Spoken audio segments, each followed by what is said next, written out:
यह कहानी एक युवा लेखक राघव की है, जिसे सच्ची घटनाओं पर आधारित उपन्यास लिखने का शौक था। उसकी कहानियां इतनी जीवंत होती थी कि पाठक खुद को उनमें डूबा हुआ महसूस करते। लेकिन पिछले कुछ समय से राघव के पास कोई नया विचार नहीं आ रहा था। उसे कुछ अलग, कुछ ऐसा चाहिए था जो उसके पाठकों को बांध कर रख सके। एक दिन उसे एक पुराने दोस्त से एक रहस्यमयी गांव के बारे में पता चला, जिसका नाम था शांति ग्राम। नाम के विपरीत यह गांव कभी शांत नहीं रहता था। यहाँ कुछ ऐसा था जो लोगों को वहां रुकने नहीं देता था।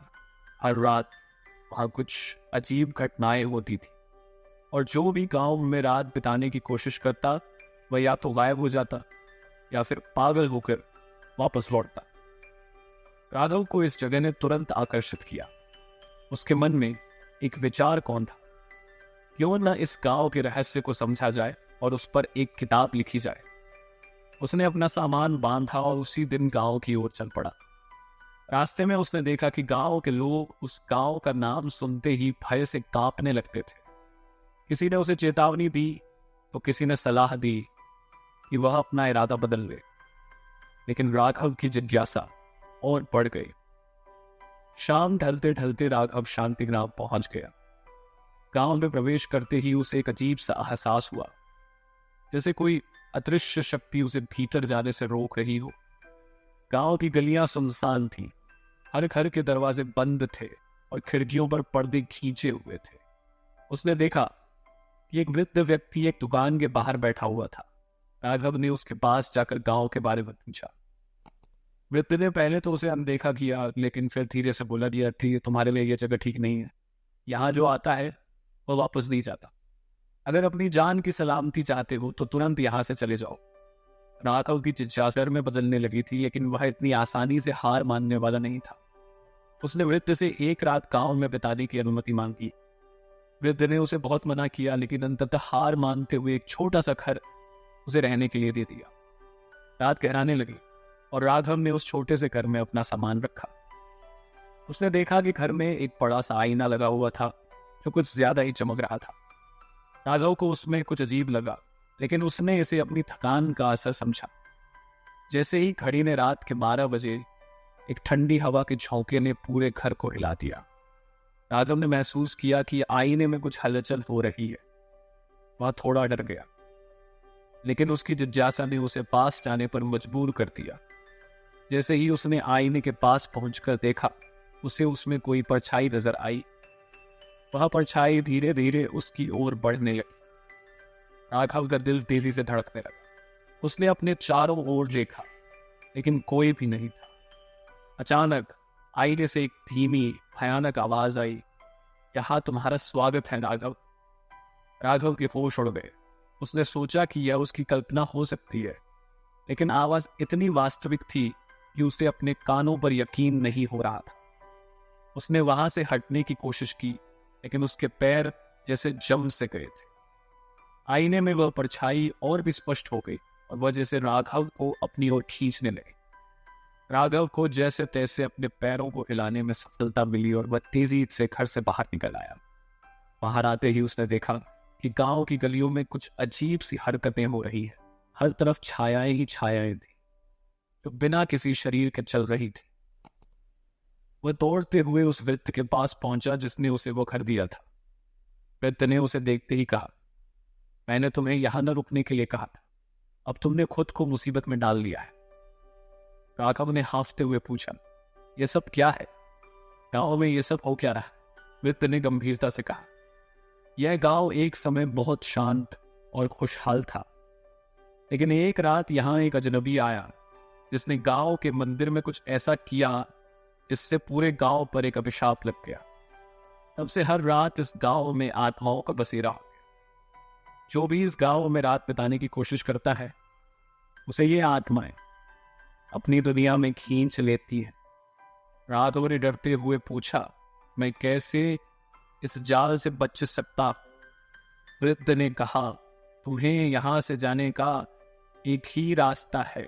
तुम्हें उस मंदिर में जाकर उस अजनबी द्वारा किए गए कर्म को उलटना होगा। केवल तभी तुम इस गांव से सुरक्षित बाहर जा पाओ। लेकिन यह आसान नहीं होगा, क्योंकि आत्माएं तुम्हें ऐसा करने से रोकने की पूरी कोशिश करें। राघव को समझ में नहीं आ रहा था कि वह क्या करे, लेकिन उसने फैसला किया कि वह कोशिश करेगा, चाहे कुछ भी हो जाए। वह मंदिर की ओर चल पड़ा। रात का समय और घने जंगलों के बीच स्थित मंदिर का रास्ता भयानक था। हर कदम पर उसे ऐसा लगता था कि कोई उसका पीछा कर रहा है। पेड़ों के बीच से अजीब अजीब सी आवाजें आ रही थी, जैसे किसी ने उसके कानों में फुसफुसाहट की हो। जैसे जैसे वह मंदिर के पास पहुंचा, हवा की गति और भी तेज हो गई। मंदिर के दरवाजे पर पहुंचते ही उसे ऐसा लगा जैसे कोई अदृश्य शक्ति उसे अंदर जाने से रोक रही हो। उसने अपनी सारी हिम्मत जुटाई और दरवाजा खोला। अंदर का दृश्य और भी भयानक था। मंदिर के बीचों बीच एक बड़ा सा काले पत्थर का शिवलिंग था, जिसके चारों ओर लाल रंग की आभा थी। पास ही एक प्राचीन ग्रंथ रखा था जो अजीब सी भाषा में लिखा हुआ था। राघव को समझ में आ गया कि उसे इस ग्रंथ का पाठ करना है। उसने ग्रंथ उठाया, लेकिन तभी मंदिर के चारों ओर से छायाएं उसे घेरने लगी। वे छायाएं धीरे धीरे सजीव हो रही थी और राघव की ओर बढ़ रही थी। राघव के पास बहुत कम समय था। उसने जल्दी जल्दी ग्रंथ के पन्ने पलटने शुरू किए और जैसे ही उसने उस मंत्र को पढ़ना शुरू किया, हवा में एक भयानक गर्जना हुई। मंदिर की दीवारें हिलने लगी और ऐसा लग रहा था जैसे पूरा मंदिर टूट जाएगा।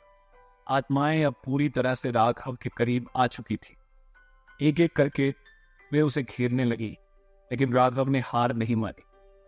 वह लगातार मंत्र पढ़ता रहा।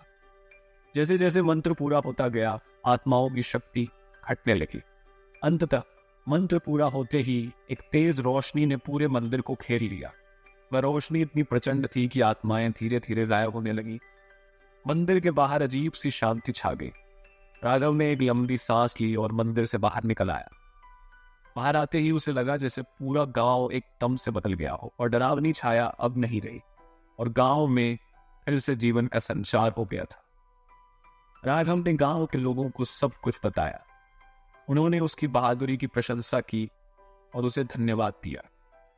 अब वह गांव फिर से सामान्य हो गया था। राघव ने अपनी यात्रा को समाप्त किया और अपनी किताब लिखने के लिए वापस शहर लौट आया। लेकिन यह कहानी यहीं खत्म नहीं होती। राघव ने अपनी किताब को नाम दिया रहस्यमयी गांव की परछाई, और वह किताब जब बाजार में आई वह तुरंत हिट हो गई।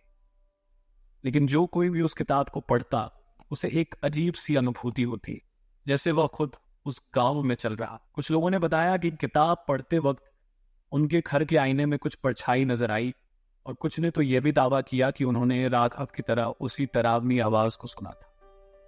क्या सच में राघव ने गांव का अभिशाप खत्म कर दिया था, या वह सिर्फ उसकी कल्पना थी?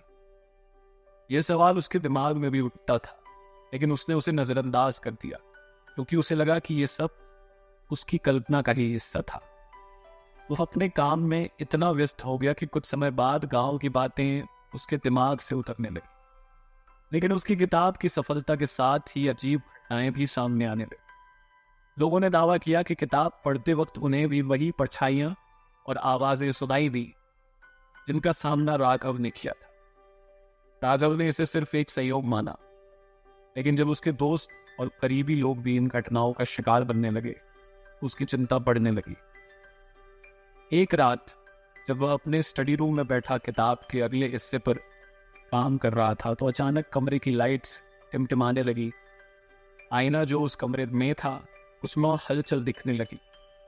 राघव को अचानक वो सारी बातें याद आ गई जो उसने गांव में देखी और महसूस की थी। राघव को अब यकीन हो गया था कि वह कुछ अधूरा छोड़ आया है।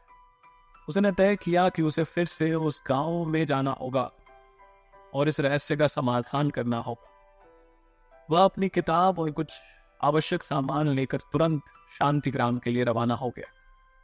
गांव में पहुंचते ही उसने देखा कि वहां सब कुछ बदल गया था। गांव के लोग एक बार फिर से डरे हुए और अस्थिर दिख रहे थे। जब उसने एक पुराने परिचित से पूछा तो उसने बताया कि मंदिर के पास एक बार फिर से अजीब घटनाएं हो रही हैं। लोग फिर से गायब होने लगे हैं और वह अभिशाप जो एक समय खत्म हो गया था फिर से लौट आया है। राघव ने ठान लिया कि वह इस बार इस रहस्य को पूरी तरह से खत्म करेगा। वह सीधे मंदिर की ओर चल पड़ा, लेकिन इस बार मंदिर का माहौल पहले से कहीं ज्यादा भयावह था। जैसे ही वह मंदिर के करीब पहुंचा, उसे फिर से वही परछाइयां नजर आने लगी, लेकिन इस बार वह तैयार था। राघव ने मंदिर के भीतर प्रवेश किया और देखा कि वहां की स्थिति पहले से भी बदतर हो गई थी। शिवलिंग के चारों ओर एक गहरा अंधकार फैला हुआ था। वह समझ गया कि वह शक्ति जिसने गांव को बांध रखा था अब और भी प्रबल हो चुकी है। राघव ने उस प्राचीन ग्रंथ को फिर से निकाला और इस बार उसने ध्यान से उस मंत्र का दूसरा भाग पढ़ना शुरू किया जो उसे पहले नजरअंदाज कर दिया था। जैसे ही उसने मंत्र पढ़ा, मंदिर के अंदर की हवा अचानक से थम गई। ऐसा लगा कि सब कुछ रुक गया है। मंत्र पढ़ते पढ़ते उसे महसूस हुआ कि वह अपने भीतर एक अजीब सी शक्ति का संचार कर रहा है। परछाइयां अब उसे घेरने लगी थी, लेकिन इस बार वह डरा नहीं। उसने पूरे ध्यान से मंत्र का उच्चारण किया। तभी अचानक से शिवलिंग के पास रखे ग्रंथ से एक तीव्र प्रकाश निकला और पूरे मंदिर को उजागर कर दिया। परछाइयां अब दर्दनाक चीखों के साथ गायब होने लगी। राघव ने मंत्र का अंतिम श्लोक पूरा किया और तभी मंदिर के चारों ओर फैला अंधकार धीरे धीरे खत्म होने लगा। वह अजीब सी शक्ति जिसने गांव को अपने कब्जे में ले रखा था, वह पूरी तरह से नष्ट हो चुकी थी। मंत्र पूरा होते ही मंदिर का वातावरण एकदम शांत हो गया। राघव ने एक लंबी सांस ली और बाहर निकला। उसने देखा कि गांव फिर से जीवन से भरपूर हो गया है। लोग अब खुलकर बाहर आ रहे थे और उनके चेहरों पर एक नई ऊर्जा थी। राघव को समझ में आ गया था कि वह अभिशाप दरअसल एक अधूरी साधना का परिणाम था जो एक पुराने साधु द्वारा की गई थी। उस साधु ने अमृत पाने के लिए एक गलत मंत्र का प्रयोग किया था, जिसके कारण उसकी आत्मा और साथ कई और आत्माएं इस गांव में बंद गई थी। राघव ने अपनी किताब को पूरा करने के लिए इस रहस्य को उजागर कर दिया। उसने पूरी सच्चाई को अपनी किताब में लिखा और इसे दुनिया के सामने प्रस्तुत किया। लेकिन इस बार उसने यह सुनिश्चित किया कि जो भी पाठक इस कहानी को पढ़े उसे उस मंत्र का सही अर्थ समझ आ जाए और कोई भी उसे बिना सोचे समझे दोहराने की कोशिश न करे। किताब की सफलता के बाद राघव को एक दिन एक अनजान चिट्ठी मिली। चिट्ठी में लिखा था, तुमने हमें मुक्त किया, लेकिन एक और रहस्य अभी भी बाकी है। राघव ने चिट्ठी को पढ़ा और हैरान रह गया।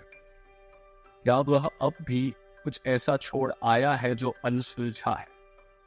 उसकी कहानी ने दुनिया भर में प्रसिद्धि पाई, लेकिन वह चिट्ठी उसे चैन से सोने नहीं देती थी। उसने फिर से शांति ग्राम जाने का फैसला किया, लेकिन इस बार वह पूरी तरह से तैयार था। कहानी का अंत यहीं पर नहीं होता, क्योंकि राघव का सफर अभी बाकी था, लेकिन उसने अपनी जिंदगी का सबसे बड़ा सबक सीख लिया था। हर रहस्य का एक समाधान होता है, लेकिन हर समाधान एक नए रहस्य को जन्म देता है। जीवन में कई बार हमें अजीब और रहस्यमयी परिस्थितियों का सामना करना पड़ता है। सच्चा साहस वही है जब हम इन परिस्थितियों का सामना करते हैं और उन्हें सुलझाते हैं। लेकिन हर रहस्य को समझने और हल करने के लिए धैर्य, साहस और बुद्धिमानी की आवश्यकता होती है।